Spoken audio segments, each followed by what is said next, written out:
Ringkasan buku Dila 10 langkah financial planner untuk diri sendiri khusus ibu rumah tangga. Penulis Nadia Mulyono Iin Susanto. Saya dengan Randy Prawira, petugas administrasi peserta BP Jam Sostek Bali Denpasar.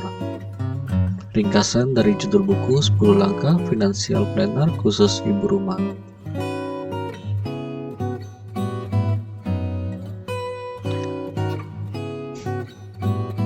Salah satunya adalah sisa penghasilan, menabung hanya kalau ada sisa penghasilan. Jangka tabungan, bikin tabungan tanpa tujuan, idealnya nabung harus punya tujuan, yang dibagi dalam beberapa jenis, jangka pendek, jangka menengah, dan jangka panjang. Lalu ada dana darurat, nggak punya dana darurat, uang yang dicadangkan dan dialokasikan terpisah untuk memenuhi kebutuhan yang sifatnya darurat. Berpikiran bahwa menabung adalah dana darurat sama dengan salah. Pentingnya membuat catatan keuangan. Ini adalah hal paling gampang tapi juga yang susah untuk dilakukan secara konsisten. Masalahnya tanpa bikin anggaran keuangan dan catatan pendapatan pengeluaran, seringkali kita bingung gara-gara duit habis entah kemana. Apa aja yang harus dicatat di buku kecil kita.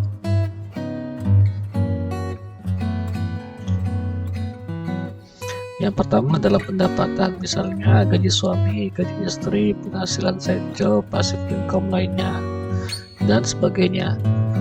Kedua, tagihan rutin, misalnya zakat, biaya sekolah anak, PLN, dan PDAM, internet, telepon, dan pulsa, dan sebagainya. Ketiga, cicilan utang, misalnya KPR, KPA, leasing mobil, dan sebagainya. Keempat, ada asuransi investasi, tabungan, dan dana darurat. Dan terakhir, kelima, pengeluaran rumah tangga, misalnya belanja, hangout di mall, uang saku anak, dan sebagainya. Menyiapkan pendidikan anak, fokus pada pengeluaran sehari-hari kadang bikin kita lupa bahwa anak-anak kita masih harus mengenyam perjalanan panjang dalam mendapat pendidikan layak.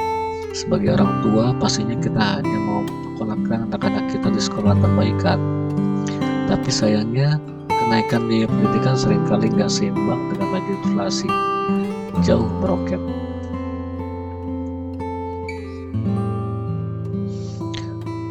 Proyeksi biaya pendidikan anak yang bisa dilakukan sekarang adalah bikin proyeksi biaya pendidikan mulai dari TK hingga kuliah.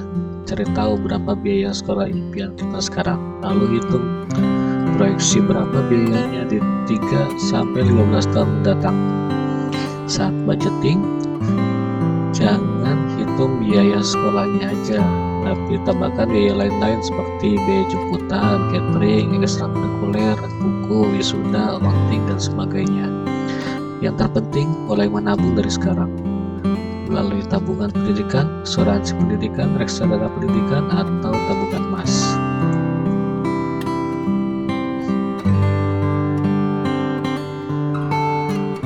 Mengenal asuransi sebelum membeli.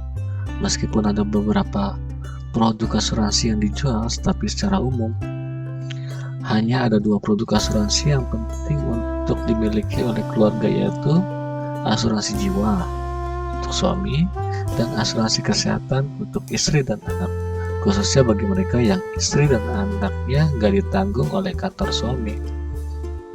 Dalam bukunya dituliskan, hindari asuransi gabungan seperti unit link, tapi utamakan punya asuransi jiwa kesehatan murni. Mengapa?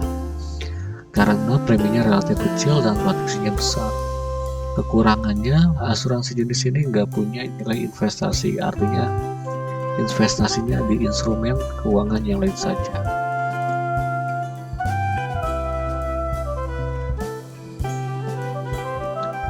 Boleh berhutang saja, tapi jika berhutang produktif, bukan hutang konsumtif. Apa bedanya? Hutang konsumtif seringkali diiringi dengan penurunan nilai aset, nggak menghasilkan income, dan punya banyak bunga tinggi. Sedangkan hutang produktif selalu diiringi dengan kenaikan aset, misalnya KPR atau KPA. dan memberikan income. Meskipun punya bunga tinggi, namun nilai bunganya masih lebih rendah dari nilai kenaikan asetnya. Membeli mobil untuk disewakan menjadi usaha juga salah satu jenis hutang produktif.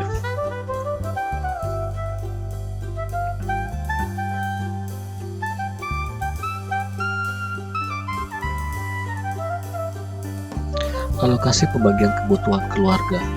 Nah, foto di samping adalah cara mudah untuk membagi pendapatan kita ke dalam pos-posnya. Gak perlu dijelaskan lagi ya. Syukurlah kalau kita udah terbebas dari utang, sehingga 30% bisa digunakan sepenuhnya untuk tabungan, dana darurat, dan investasi. Atau lebih mantap lagi jika kita bisa memangkas biaya gaya hidup dari 20% menjadi hanya 10% atau 0%. Is possible thoughts.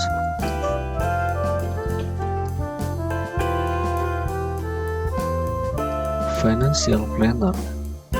Gimana? Apakah ada hal baru yang bisa dipelajari dari tulisan ini? Tentunya tulisanku ini hanya ringkasan singkat dari lebih banyak hal lain yang diulas, termasuk beberapa jenis investasi yang bisa dipelajari. Demikian, saya dengan Randy. Terima kasih. Assalamualaikum warahmatullahi wabarakatuh.